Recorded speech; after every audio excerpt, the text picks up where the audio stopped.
When calculating a target price or an intrinsic value for a company, forecasting revenue and earnings is one of the biggest challenges. It's also one of the most controversial aspects of a report that you'll do on a stock. The reason why this is so tough is you've got to figure out what's going to happen in the future. Not just analyze what a company has done now or in the past, but figure out how a company is going to change going forward from a financial perspective. Let me outline the basic steps for modeling corporate performance. First, you need to figure out what are the key drivers of valuation. What are other stock analysts focusing on to determine the intrinsic value? What do investors in the marketplace focus on? When you see these key drivers change, then the valuation is going to change. Develop a model of these drivers as your second step, and then use a forecast of these drivers to determine how a projected change in the drivers is going to impact the stock's intrinsic value. Of course, these three steps are pretty vague, but let me illustrate them by giving you two examples of how it's been done successfully. And that first example is Walgreen Company. Walgreen is a company that I use on a regular basis. When a doctor prescribes me or someone in my family a prescription drug, I go to that pharmacy and pick it up. Walgreens has expanded beyond just selling prescription drugs. If you have a cold or a fever, you can go in and get a non-prescription drug as well. Once you go in to fill a prescription for a drug, Walgreens wants to sell you other things too. They sell household items like cleaning items. They sell beauty care products as well as candy. In my opinion, the key driver associated with Walgreens over the years has been the number of stores. Walgreens has expanded dramatically since the 1970s. Back in 1977, they had 626 stores. 27 years later, in 2004, they had expanded to 4,582 stores. That's dramatic growth. That's about 147 stores opening each year. And if you go from 2004 to 2014, they almost doubled the number of stores, expanding from about 4,500 stores to over 8,000 stores. Let's explore three approaches to estimating the revenues for Walgreens. The first approach uses a linear relationship between Walgreens revenues and what's called the PCE. PCE is the Personal Consumption Expenditures, and specifically we want to focus on the PCE for medical care because obviously that's closely associated. That's going to be the one that's closely associated with Walgreens sales given the prescription and non-prescription drugs that they sell. One part of the federal government is the U.S. Department of Commerce, and within the U.S. Department of Commerce is the Bureau of Economic Analysis, the BEA, and the Personal Consumption Expenditures are developed and maintained by the BEA. They release them on a monthly basis. The PCE is the primary source of it's the primary measure of consumer spending on goods and services in the U.S. economy. The Federal Reserve uses the growth rate in the PCE as their primary measure of the inflation rate. The PCE accounts for about 2/3 of domestic spending. That's final spending, and it's the primary engine that really drives economic growth. It's a huge measure of the health of the economy. Here you see a graph from 1993 to 2003 that compares Walgreen Company sales to the PCE of medical care. For our purposes, this is a beautiful line. It clearly is a linear relationship the way it's represented.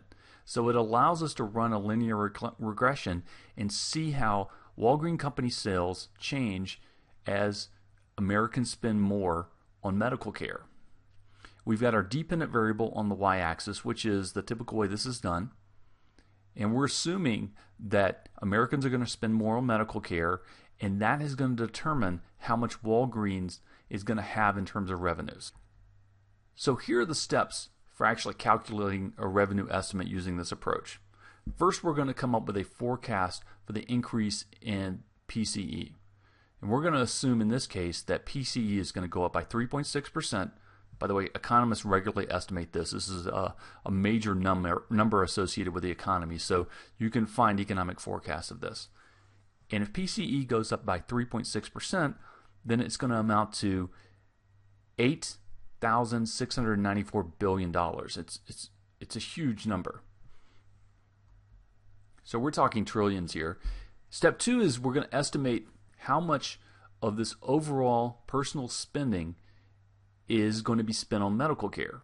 And medical care spending in the U.S. has increased over the years in terms of a portion of what we spend. In this case, we'll estimate that about 17% of PCE is going to be spent on medical care. Then that's going to represent a 6.5% increase in PCE for medical care. Step 4 involves taking a linear regression. We're going to regress the Walgreens sales on the PCE for medical care. We'll get a beta from that regression that represents a slope, and from that we can apply that beta, which will reveal that Walgreens sales is going to increase 14% when PCE medical care increases 6.5%. That allows us to generate this forecast. A second approach involves using square footage and the number of stores. So let's take a look at this table. The first row is, we've got years up here, and it goes from 1977 to 2004. For each year, we've got Walgreens sales in millions of dollars. So they started off with sales of $1,223,000,000, and they expanded to sales of $37 billion by 2004. That's a huge increase. I've already discussed the number of stores, how it went from 626 to 4,582, and the annual sales per store also expanded quite a bit. It's basically gone up 4 times, from 1,950,000 per store to over 8 million. In 1977, they had about 5 million square feet, and that has expanded to 50 million square feet. The area per store has gone up significantly. The average store size in 1977 was about 8,290 square feet. By 2004, that store size had grown to about 11,000 square feet per store. The sales per store, per 1,000 square feet, actually has gone up significantly. It was 235 back in 1977. It's expanded to 736. This has gone up for a number of reasons. First of all, Walgreens has offered a lot more services in their stores now. They do photo finishing. They offer all these things that you can buy when you come in, like bread and milk when you go in to get your prescription drug filled. So here's the first step in trying to use this data to generate an estimate for the revenue in the next year. I want to point out how the store area has changed. First, let's take a look at the change during some of these years. If you go from 2001 to 2002, this went up by about 4,000. If you go from 2002 to 2003, it went from 42,000 to 46,000. Again, a change of about 4,000. If you go from 2003 to 2004, it goes from 46,000 to 50,000. Again, I'm just approximating here, but it's a change of about 4,000.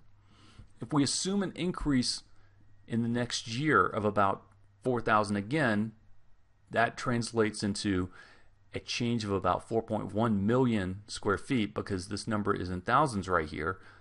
Then the firm's total sales area would be about 55 million square feet. Again, going from almost 51 million, which is right here for 2004, adding to that 4.1 million square feet, which is what they've basically experienced since 2001.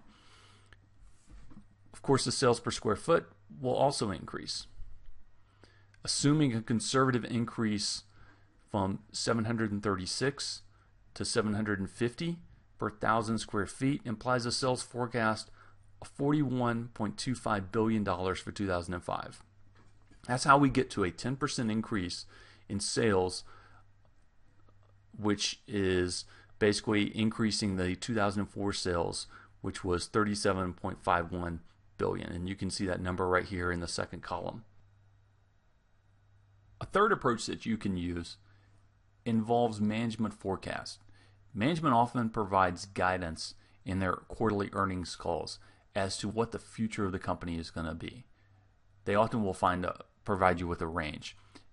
In the retail industry, Particularly, management is often very forthcoming about how many stores they expect to open and how many stores they expect to close, and sometimes they'll get into some of the details involving the store size as well.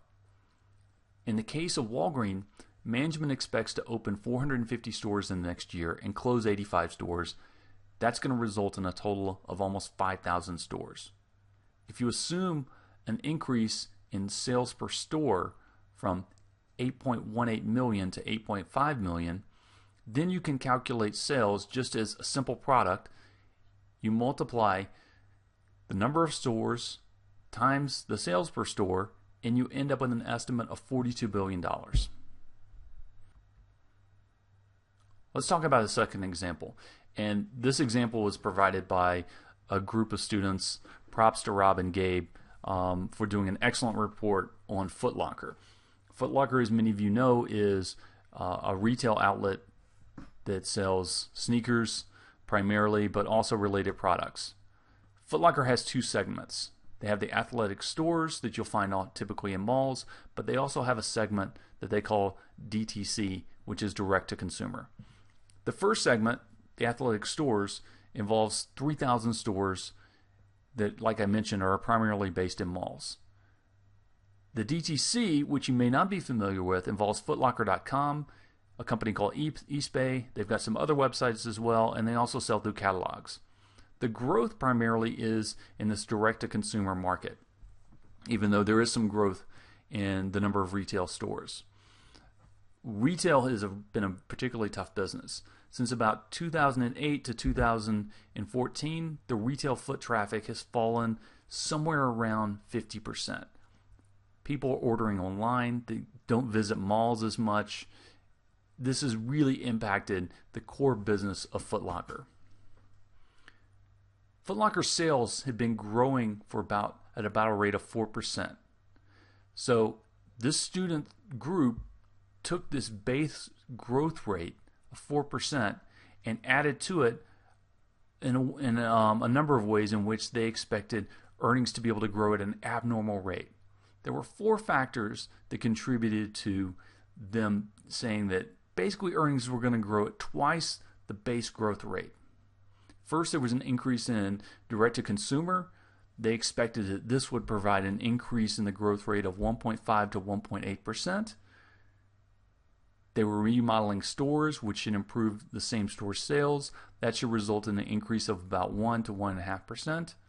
And then there was an international expansion going on, which should contribute 0.8 to 1.2%. They also were targeting an improvement in profit margins due to a reduction in inventories. This was going to increase earnings by 0.8 to 1% over the next 3 years. And again, when we represent these numbers, we're talking about these percentages being on an annual basis. If you add up the lower range of all these, 1.5, 1, 0.8, 0.8, and I'm getting these numbers right here, you get 4.1. If you add up the upper end of this range, 1.8, 1.5, 1.2, 1, you get a high estimate of 5.5. So due to these factors over the next 3 years, you should expect an extra increase in sales of 4.1 to 5.5% on top of that regular growth rate. What I like about this is the student group that analyzed Foot Locker provided very specific reasons why Foot Locker was going to grow faster than they have been in the past. And they were able to quantify this, provide actual numbers as to how they were going to reach this growth estimate. So I hope this helps you understand how you can actually estimate growth by providing examples involving Walgreens as well as for Foot Locker.